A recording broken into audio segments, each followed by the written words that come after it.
Hello friends, very good morning. So ఇవాళ editorial inflation and index of industrial production డేటాకు సంబంధించింది. So దాంట్లోకి వెళ్ళే ముందు చిన్న announcement, make note of this phone number.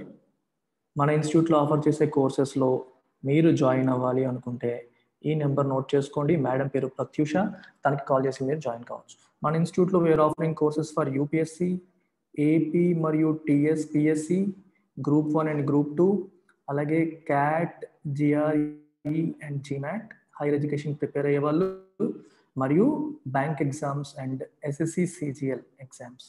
వీటితో పాటు ఆర్బీఐ, నాబార్డ్, సెబీ ఎగ్జామ్స్కి కూడా మనం కోర్సెస్ ఆఫర్ చేస్తున్నాం. అయితే యూపీఎస్సీ ఆస్పిరెంట్స్కి, ఎస్పెషల్లీ యూపీఎస్సీ ఆస్పిరెంట్స్కి now the courses begin at just 40,000 rupees. 40,000 రూపాయలకే మీరు యూపీఎస్సీ ఇన్ఫినిటీలో జాయిన్ అయ్యే అద్భుతమైన అవకాశం ఉంది. అండ్ డిఫరెంట్ ఆప్షన్స్ అనేవి ప్రొవైడ్ చేస్తున్నాం. సో 40,000 నుంచి ఇట్ గోస్ అప్ టు 60,000. అయితే 40,000 ఆప్షన్లో మీకు ఏం వస్తాయి అని తెలుసుకోవాలనుకుంటే ఒకసారి ఈ నెంబర్కి కాల్ చేయండి. 40,000 రూపాయలకే యూపీఎస్సీ లైఫ్ టైం వ్యాలిడిటీతో పొందే మంచి అవకాశం. So try to use it. Call that number and try to use it. And so let's begin today's editorial. Okay, title ఏం చెప్తుంది? Twin troubles. ట్విన్ ట్రబుల్స్ అంటే రెండు ప్రాబ్లమ్స్, రెండు ట్రబుల్స్. ఏంటి ఆ రెండు కూడా చూద్దాం. Inflation should not be allowed to undermine purchasing power, overall economic stability. Inflation అనేది పర్చేసింగ్ పవర్ని మరియు ఓవరాల్ ఎకనామిక్ స్టెబిలిటీని అండర్మైన్ చేసేలాగా దాన్ని వదిలేయకూడదు, దాన్ని కంట్రోల్ చేయాలి. It should not be allowed to undermine. Undermine అంటే lessen the effectiveness of, lessen అంటే తగ్గించడం, lessen the power or effectiveness, ఇంకొక రెండింటి యొక్క ఎఫెక్టివ్నెస్ని తగ్గించేలాగా చేయకూడదు. ఇన్ఫ్లేషన్ బాగా పెరిగిపోతే ఏమవుతుంది? వస్తువుల ధరలు పెరిగిపోతే ఇన్ఫ్లేషన్ పెరిగింది అంటాం. వస్తువుల ధరలు పెరిగితే ఏమవుతుంది? పర్చేసింగ్ పవర్ అనేది తగ్గిపోతుంది. అప్పుడు 10 కోడిగుడ్లు 20 రూపాయలు అన్నప్పుడు 20 రూపాయలకి 10 కోడిగుడ్లు వచ్చాయి. ఇప్పుడు ఒక్కొక్క కోడిగుడ్డు 4 రూపాయలు అయిందనుకోండి, అదే 20 రూపాయలకి ఇంతకు ముందు మనకి ఎన్ని వచ్చేవి? 10 ఎగ్స్ వచ్చేవి. ఇప్పుడు ఒక్కొక్క ఎగ్ 4 రూపాయలు అయిపోతే అదే 20 రూపాయలకి ఓన్లీ 5 ఎగ్స్ మాత్రమే వస్తున్నాయి. సో మనకి ఏం తగ్గింది? Purchasing power. మనీ సేమ్ ఉంది కానీ వచ్చే వస్తువులు తగ్గిపోయాయి. సో పర్చేసింగ్ పవర్ తగ్గిపోయింది. ఇన్ఫ్లేషన్ పెరిగిపోతే పర్చేసింగ్ పవర్ తగ్గిపోతుంది ఆటోమేటిక్గా. పర్చేసింగ్ పవర్ తగ్గిపోతే అది ఎకనామిక్ స్టెబిలిటీని కూడా దెబ్బతీస్తుంది. ఎందుకు? ఎక్కువ కొనాలనుకునే వ్యక్తులు తక్కువ కొనడం మొదలు పెడతారు. కొనాలనుకునేది కొనలేక తగ్గించుకుంటారు.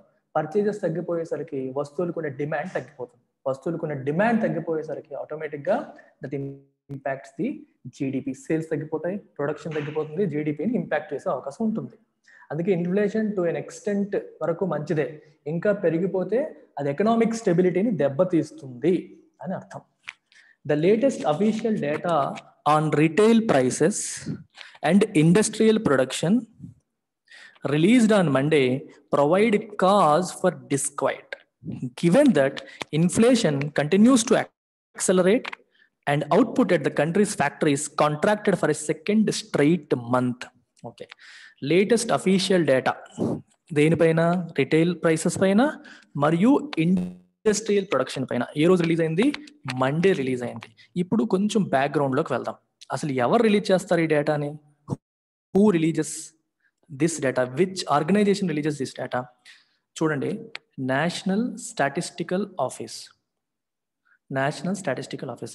ఇంతకుముందు సెంట్రల్ స్టాటిస్టికల్ ఆఫీస్ లేదా సెంట్రల్ స్టాటిస్టికల్ ఆర్గనైజేషన్, సిఎస్ఓ అనేది మనకు ఉండేది. స్టాటిస్టికల్ ఆఫీస్ ఉండేది ఇంతకుముందు.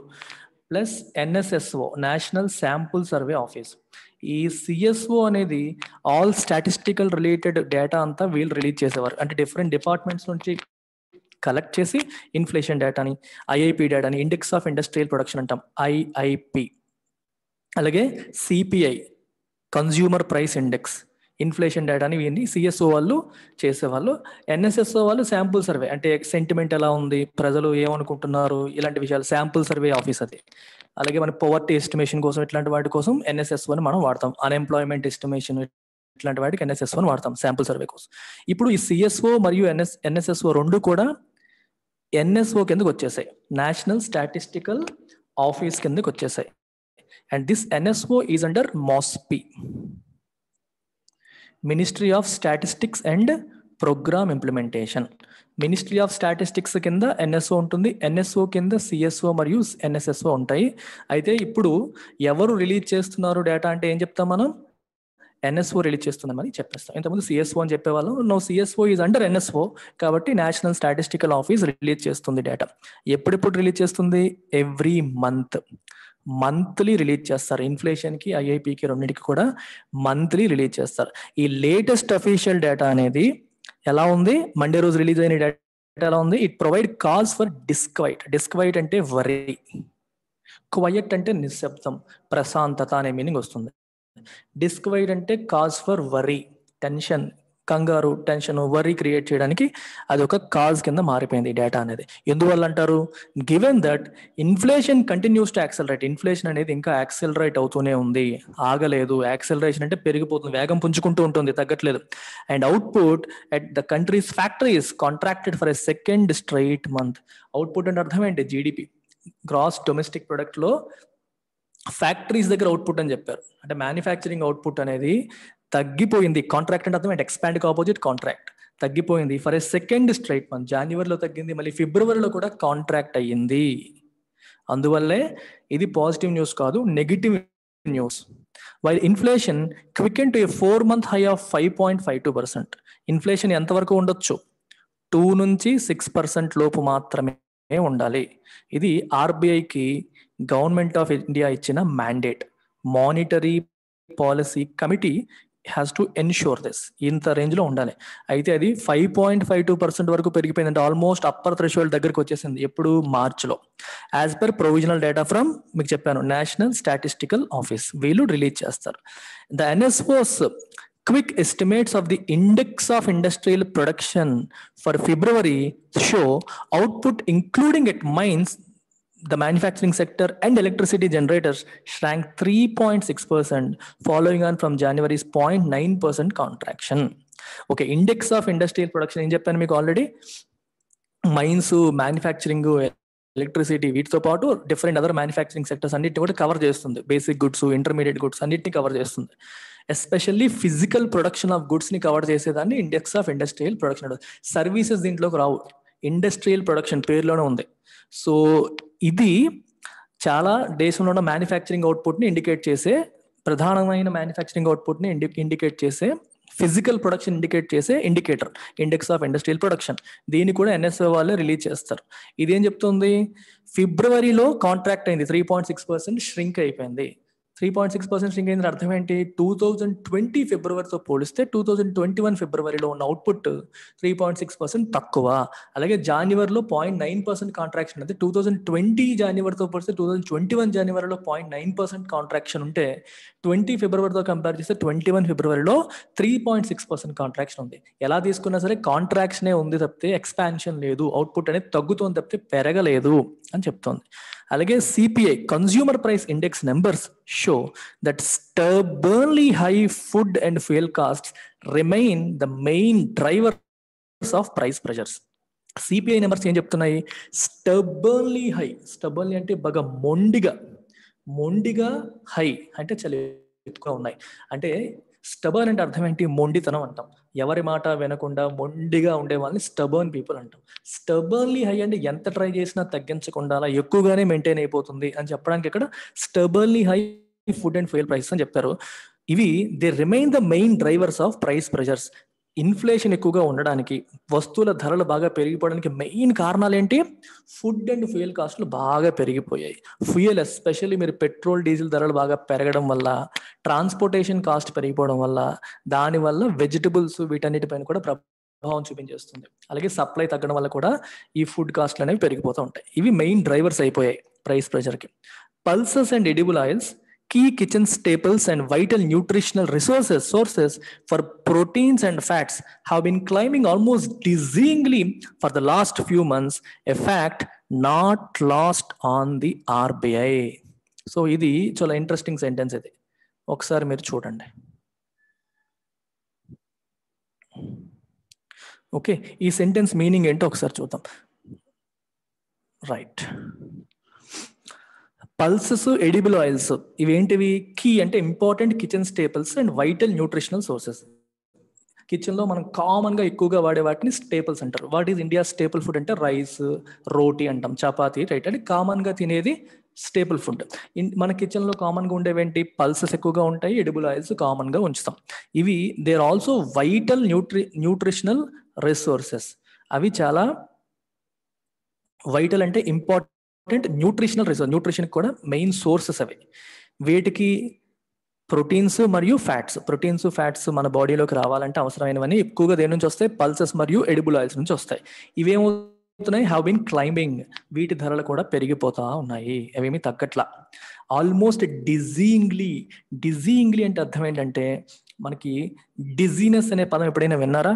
డిజీనెస్ అంటే కళ్ళు తిరుగుతున్నట్టు కనిపించడం, చాలా ఫాస్ట్ గా పెరిగిపోతున్నాయి, కళ్ళు తిరిగేస్తున్నాయి అన్నట్టు అంటాం చూడండి. డిజీనెస్, ఐఎమ్ ఎక్స్పీరియన్సింగ్ డిజీనెస్ అంటే ఏదో ఎక్కడో తిరిగేస్తున్నట్టుగా ఉంది, గందరగోళంగా ఉంది, ఫాస్ట్ గా వెళ్తున్నట్టుగా ఉంది అంటాం. అలాగే ఇవి ధరలు కూడా చాలా ఫాస్ట్ గా పెరిగిపోతున్నాయి, అన్కంట్రోలబుల్ మేనర్ లో పెరిగిపోతున్నాయి అనే సెన్స్ లో వాడడానికి డిజీయింగ్ అనే పదం వాడారు. For the last few months చూడండి, ఫర్ ఇంగ్లీష్ పరంగా చూసుకోండి, లాస్ట్ ఫ్యూ మంత్స్, గత కొన్ని నెలలుగా, పీరియడ్ చెప్పాం, కొన్ని నెలలుగా అని చెప్పాం, అలాంటప్పుడు ఫర్ వాడతాం. పలానా రోజు నుండి, పలానా టైం నుండి అని చెప్పినప్పుడు సిన్స్ వాడతాం. ఇది గుర్తుపెట్టుకోండి. And effect not lost on the RBI అంటే అర్థం ఏంటి? పల్సెస్ రేట్లు, ఎడిబుల్ ఆయిల్స్ రేట్లు బాగా పెరుగుతున్నాయి, అవి కూడా డిజీయింగ్లీ బాగా కంగారు పెట్టేలాగా పెరిగిపోతున్నాయి. ఈ విషయం ఆర్బిఐ పట్టించుకుంటుందా, పట్టించుకోవట్లేదా? ఆర్బిఐని ఇది ఇంపాక్ట్ చేస్తుందా, ఇంపాక్ట్ చేయట్లేదా అంటే చేస్తుంది. If something is not lost on someone అంటే అర్థం ఏంటంటే, వాళ్ళకి అది చాలా ఇంపార్టెంట్, వాళ్ళు దాన్ని ఇగ్నోర్ చేయట్లేదు, వాళ్ళు దాన్ని ఇంపార్టెంట్ అని చెప్పి చూస్తున్నారు అని అర్థం. ఇప్పుడు పల్సెస్ మరియు ఎడిబుల్ ఆయిల్స్ యొక్క రేట్లు పెరగడం అనేది ఒక fact, and it is not lost on RBI అంటే అర్థం ఏంటి? ఆర్బిఐ దాన్ని విడిచిపెట్టలేదు, ఇగ్నోర్ చేయలేదు. RBI is still considering it, RBI is still giving it its importance. దాని యొక్క ఇంపార్టెన్స్ ని ఆర్బిఐ తక్కువ చేయలేదు, నిజంగానే ఆర్బిఐ కూడా దాన్ని ఒప్పుకుంది అని అర్థం. అర్థమైందా? RBI is taking it seriously, RBI is considering it as important, అది దాని అర్థం. Not lost on, it's an idiom. While inflation in pulses accelerated to 13.3%, 13.3% పెరిగింది పల్సెస్ లో. ఫిబ్రవరిలో ఎంత ఉండేది? 12.5% ఉండేది. ఆయిల్స్ అండ్ ఫ్యాట్స్ లో మోర్ దాన్ 400 basis points, 24.9% పెరిగిపోయింది ఆయిల్స్ అండ్ ఫ్యాట్స్ లో. బేసిస్ పాయింట్ అంటే 100 basis points is 1%, 400 basis points అంటే 4%. 4% సర్జ్ అంటే పెరిగిపోవడం, 24.9% కి పెరిగిపోయింది. In it's policy statement this month, the central bank hoped, ఏంటి ఆ central bank? Reserve bank of India అని సెంట్రల్ బ్యాంక్ అంటాం. Hoped that arrivals from rabi harvest as well as imports would likely augment supply, helping moderate prices of pulses. Okay, recent గా release చేసిన policy statement లో reserve bank of India ఏం చెప్పింది? Rabi harvest వచ్చేస్తుంది. రబీ అంటే అర్థం ఏంటి? ఖరీఫ్, రబీ. మనకి ఎండాకాలం అవగానే వర్షాకాలం ప్రారంభించే ముందు స్టార్ట్ చేసే పంటని ఖరీఫ్ అంటాం, వింటర్ లో చేసేదాన్ని మనం రబీ అంటాం. సో వింటర్ లో చేసిన యొక్క పంట యొక్క దిగుబడి, హార్వెస్ట్ అంటే దాని యొక్క ఫైనల్ అవుట్పుట్, మనం కోతలు కొయ్యగా వచ్చే ఫైనల్ దిగుబడి ఏదైతే ఉందో అది వచ్చేస్తుంది మార్కెట్లోకి, మరియు ఇంపోర్ట్స్ కూడా చేయబోతున్నారు. దీనివల్ల ఏమవుతుందంటే సప్లై ఆగ్మెంట్ అవుతుంది. ఆగ్మెంట్ అంటే ఇంక్రీజ్ అవుతుంది, పెరుగుతుంది. సప్లై, ఆల్రెడీ ఉన్న సప్లైకి ఫ్రెష్ రబీ హార్వెస్ట్ మరియు ఇంపోర్ట్స్ అనేవి ఆగ్మెంట్ అవుతాయి. అండ్ దీనివల్ల ఏమవుతుంది? Helping moderate prices of pulses. So pulses యొక్క ప్రైసెస్ మోడరేట్ అవుతాయి అంటే తగ్గుతాయి. మోడరేట్ అంటే అర్థం ఏంటంటే, ఏదైనా అన్కంట్రోలబుల్ గా పెరిగిపోతూ ఉంటే దాన్ని మోడరేట్ చేయడం అంటే అర్థం ఏంటి? కంట్రోల్ చేయడం. ఫర్ ఎగ్జాంపుల్ మోడరేట్ కి ఆపోజిట్ ఏంటి మీరు తీసుకుంటే ఇంగ్లీష్ పరంగా? అగ్రవేట్. అగ్రవేట్ అంటే ఒక చెడు పరిస్థితి ఇంకా అధ్వానంగా మారిపోతే, వర్సన్ అయిపోతే దాన్ని అగ్రవేట్ అంటాం. ఆ పరిస్థితి కొంచెం సెటరేట్ అయితే దాన్ని ఏమంటాం? మోడరేట్ అని చెప్పి అంటాం. కంట్రోల్ అవ్వడం, మోడరేట్ అవ్వడం, తగ్గడం అని అంటాం. Similarly on edible oil, pulses విషయంలో ఇది లాజిక్. రబీ హార్వెస్ట్ వస్తుంది, ఇంపోర్ట్స్ వస్తాయి, కాబట్టి సప్లై పెరుగుతుంది. ఏదైనా వస్తువుకి సప్లై పెరిగితే ఆటోమేటిక్గా సేమ్ డిమాండ్కి ధరలు తగ్గుతాయి. అలాగే ఎడిబుల్ ఆయిల్స్ విషయంలో the RBI is rather optimistically banking on the government to cut import duties and offer incentives to boost domestic productivity to counter the heightened inflation.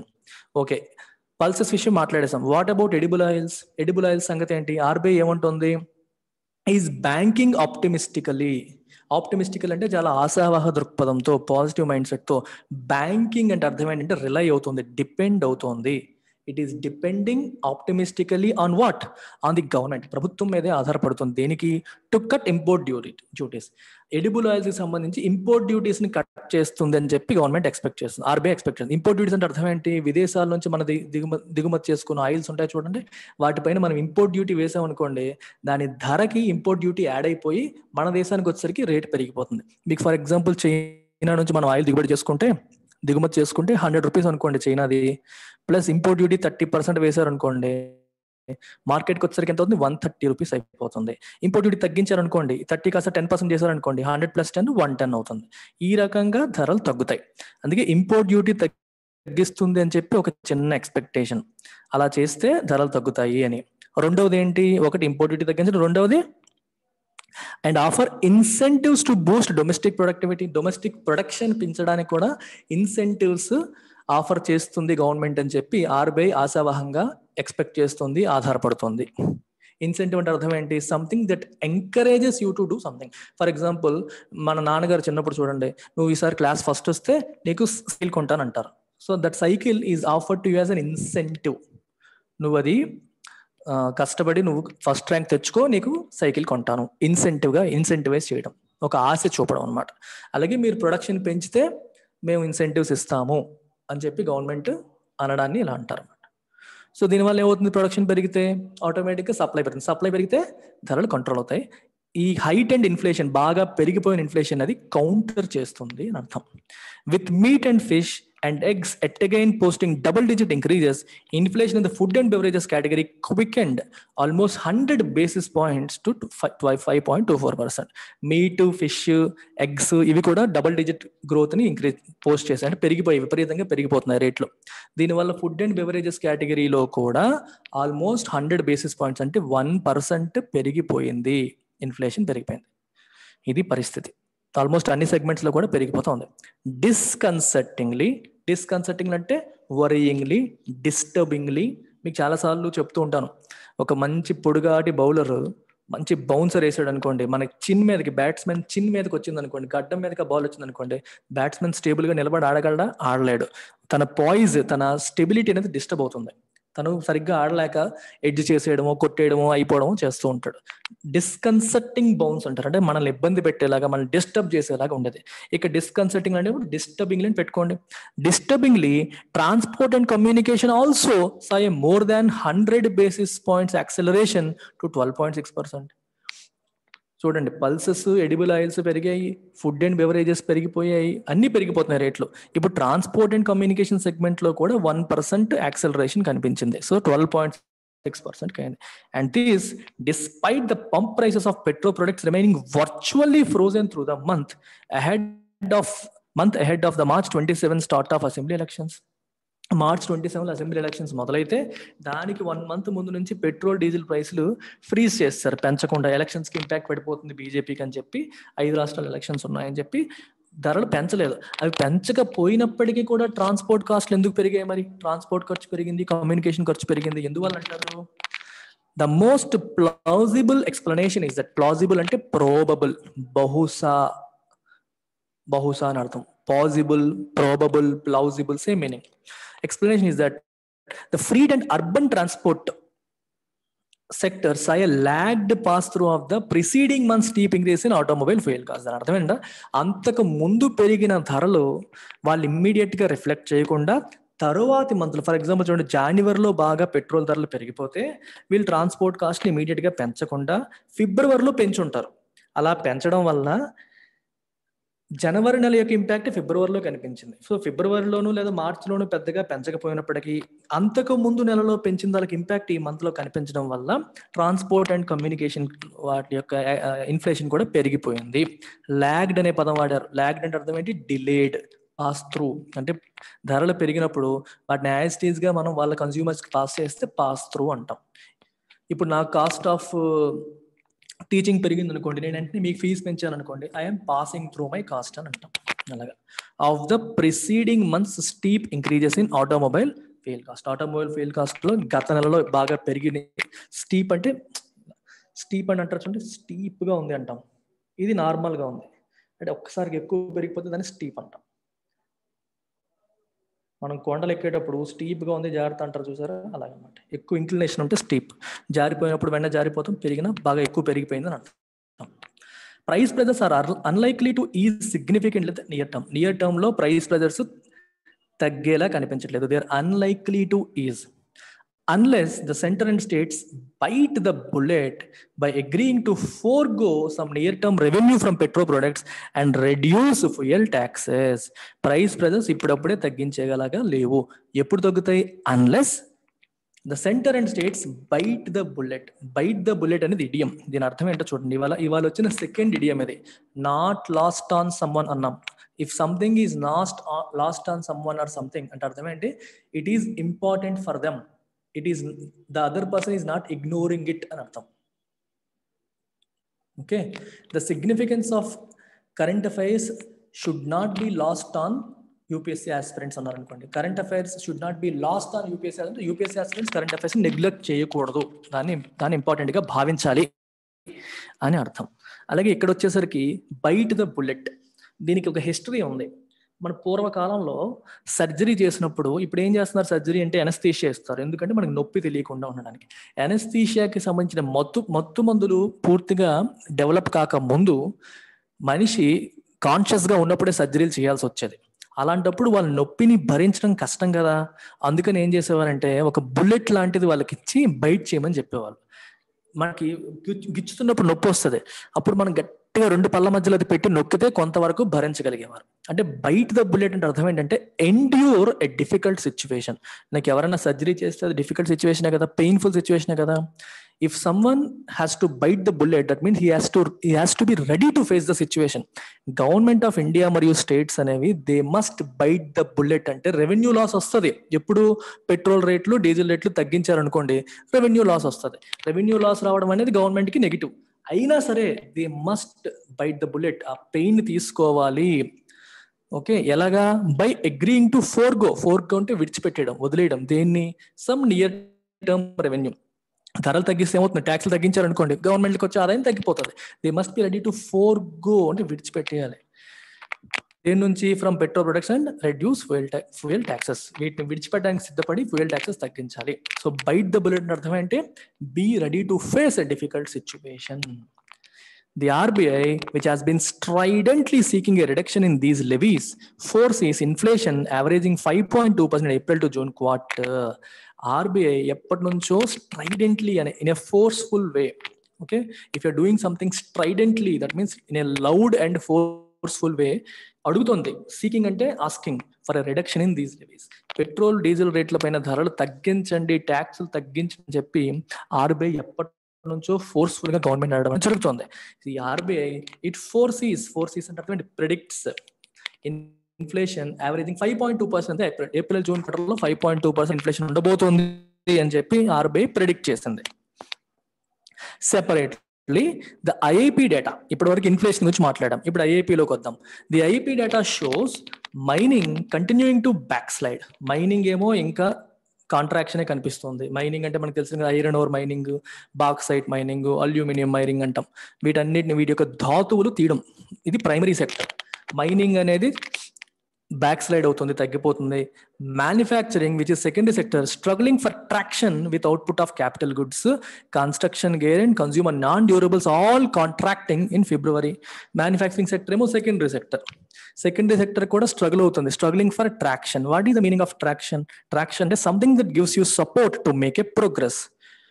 Okay, మనం అడుగేసినప్పుడు నేల మీద, నేలకి మనకి ఉండే పూర్తిగా మీకు ఎలా చెప్పాలంటే ట్రాక్షన్కి something that supports you to make a progress అని అర్థం చేసుకోండి. For example LTX classes is now gaining traction in AP and Telangana అన్నాను అనుకోండి. ఎల్టీఎక్స్ క్లాసెస్కి ఇప్పుడే సపోర్ట్ వస్తుంది స్టూడెంట్స్ వైపు నుంచి అని ఒక మీనింగ్. ఇంకోటి, we have gained enough traction in the market అన్నాం అనుకోండి. we have gained enough popularity in the market, now people are accepting us. This organization gives quality అని చెప్పి యాక్సెప్ట్ చేస్తున్నారు అనే మీనింగ్ కూడా వస్తుంది. అర్థమైందా? స్ట్రగ్లింగ్ ఫర్ ట్రాక్షన్ అంటే దట్ సపోర్ట్ మనం ట్రాక్షన్ అంటాం. Something that allows you to make progress is called traction. Manufacturing కి ఆ సపోర్ట్ ఇంకా రాలేదు, ప్రోగ్రెస్ అవ్వడం ఇంకా అవసరమైన సపోర్ట్ ఇంకా రాలేదు, మైనింగ్ ఇంకా బ్యాక్ స్లైడ్ అవుతుంది. విత్ అవుట్పుట్, చూడండి, manufacturing struggling for traction with output of capital goods. What is the meaning of capital goods? Capital goods అంటే ఒక ఇండస్ట్రీ పెట్టి అప్పడాల ఫ్యాక్టరీ పెట్టామనుకోండి, అప్పడాల ఫ్యాక్టరీ అప్పడాలు తయారు చేయడానికి ముద్ద కలిపి అప్పడం లాగా మార్చడానికి చేసే ఆ మెషిన్ క్యాపిటల్ గుడ్ అవుతుంది. అంటే the main machinery, land, equipment, ఇవన్నీ క్యాపిటల్ గుడ్స్. ఈ క్యాపిటల్ గుడ్స్ యొక్క అవుట్పుట్ తగ్గింది. మరియు కన్స్ట్రక్షన్ గేర్, కన్స్ట్రక్షన్కి ఉపయోగించే వస్తువుల తయారీ తగ్గింది. Consumer non durables, consumer non durables. Fridge ఉందనుకోండి, అది కన్జ్యూమర్ డ్యూరబుల్, ఇవాళ కొని రేపు అమ్మేయం, కనీసం 10 ఏళ్ళు అవుతుంది. అదే ఫుడ్ కొన్నాం అనుకోండి, ఒక 2-3 రోజుల్లో అయిపోతుంది, లేదా సేమ్ డే కూడా అయిపోవచ్చు, విత్ ఇన్ మినిట్స్ లో కూడా కన్జ్యూమ్ అయిపోవచ్చు. అలాంటి వాటిని కన్జ్యూమర్ నాన్ డ్యూరబిలిటీ లేనిది. ఇవన్నీ కూడా ఏమయ్యాయి? ఫిబ్రవరిలో కాంట్రాక్ట్ అయ్యాయి, వాడు అవుట్పుట్ అనేది తగ్గిపోయింది. And if one considers that these data sets are yet to reflect the likely disruptions caused by the upsurge in COVID-19 infections and local containment measures, the signs are even more worrying. ఇది చాలా important sentence. ఇప్పుడు మనం ఒక విషయాన్ని consider చేస్తే ఏంటా విషయం? That these data sets are yet to reflect the likely disruptions caused by the upsurge in కోవిడ్-19 కేసెస్ లో అప్సర్జ్ అనేది మనం ఏప్రిల్లో ఎక్కువగా చూస్తున్నాం. ఈ ఏప్రిల్లో ఎక్కువగా రావడం వల్ల డిస్రప్షన్స్ వస్తున్నాయి, డిస్టర్బెన్స్లు వస్తున్నాయి. అక్కడక్కడ మహారాష్ట్రలో కర్ఫ్యూలు విధించారు. కంటైన్మెంట్ మెజర్స్ అంటే ఇది వ్యాప్తి చెందకుండా అరికట్టడానికి తీసుకున్న చర్యలు చూస్తూ ఉన్నాం, రైట్? ఇవన్నీ మనం చూడడం మొదలు పెట్టాం. వాటి యొక్క ఇంపాక్ట్ ని అది ఇంకా రిఫ్లెక్ట్ చేయలేదు. ఎందుకంటే ఇదంతా పాత ఫిబ్రవరి డేటా, ఐఐపి డేటా ఫిబ్రవరిది. మార్చు, ఏప్రిల్కి వచ్చేసరికి మీకు ఈ ప్రాబ్లం కూడా మొదలవుతుంది. ఇవి కూడా వచ్చేసరికి పరిస్థితులు ఎలా ఉంటాయో ఆలోచించుకుంటే it is even more worrying. అది ఇంకా మనల్ని వర్రీ చేసే విషయం. Policy makers face tough choices in trying to nurse back demand. Policy makers అంటే మన ప్రభుత్వంలో పాలసీని చేసే వాళ్ళు, మన ఎగ్జిక్యూటివ్, రైట్? వీళ్ళందరికీ దే ఫేస్ టఫ్ చాయిసెస్. ఏం చెయ్యాలి ఇప్పుడు in nursing the economy, in trying to nurse the economy back to demand or nurse back demand. ఇక నర్స్ సంథింగ్ బ్యాక్ అనే పదం చూసుకోండి. ఎవరికైనా హెల్త్ బాగాలేదనుకోండి, if you nurse him back to health, దాని అర్థం ఏంటి? Pay close medical attention. తన ఆరోగ్యం పైన పూర్తిగా అటెన్షన్ పే చేసి, డైలీ మానిటర్ చేసి, జాగ్రత్తగా చూసుకోవడం, దాన్ని nursing him back to health అని చెప్పి అంటాం. అలాగే ఏదైనా పరిస్థితి బాగాలేనప్పుడు దానిపైన కేర్ తీసుకొని, ఓపిక్గా జాగ్రత్తగా చూసుకొని, దాన్ని నార్మల్ స్టేజ్కి తీసుకురావడానికి ఏమంటాం మనం? నర్సింగ్ బ్యాక్ అంటాం. అలాగే ఇప్పుడు ఏది నర్స్ చేయాలి మనం? డిమాండ్ పెరిగితేనే వస్తువులు సేల్ అవుతాయి, ప్రొడక్షన్ పెరుగుతుంది, జీడిపి పెరుగుతుంది.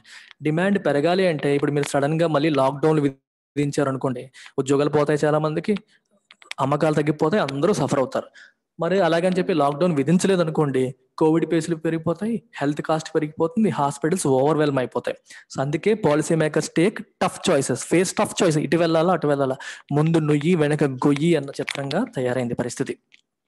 And they must do this without letting quickening inflation undermine purchasing power and overall economic stability. వాళ్ళందరూ దీన్ని ఎలా చేయాలి? Without letting quickening inflation. Quickening అంటే పెరిగిపోతున్న, రోజు రోజుకి పెరిగిపోతున్న ఇన్ఫ్లేషన్ అనేది పర్చేసింగ్ పవర్ ని తినేయకుండా, ఎకనామిక్ స్టెబిలిటీని డిస్టర్బ్ చేయకుండా ఈ స్టెప్స్ అనేవి తీసుకోవాలి. అండ్ ఒకవైపు ఇన్ఫ్లేషన్ ని కంట్రోల్ చేయాలి, ఇంకోవైపు కోవిడ్-19 కంట్రోల్ చేయాలి, ఇంకోవైపు డిమాండ్ ని నర్స్ చేయాలి. ఇన్ని పనులు ఉన్నాయి. సో టఫ్ చాయిసెస్ ఉన్నాయి గవర్నమెంట్ ముందు, చాలా డిఫికల్ట్ సిచ్యువేషన్ ఇది. సో ఈ ఎడిటోరియల్ యొక్క సమ్మరీ ఏంటి అంటే, IIP data and inflation data వచ్చింది, రెండు కూడా ఫేవరబుల్ గా లేవు. దాని యొక్క ఇన్ఫర్మేషన్ అంతా ఇచ్చారు. ఇది డిస్క్రిప్టివ్ కైండ్ ఆఫ్ ఎడిటోరియల్. ఇది అంటే ఉన్న డేటాను డిస్క్రైబ్ చేసుకుంటూ వెళ్ళారు.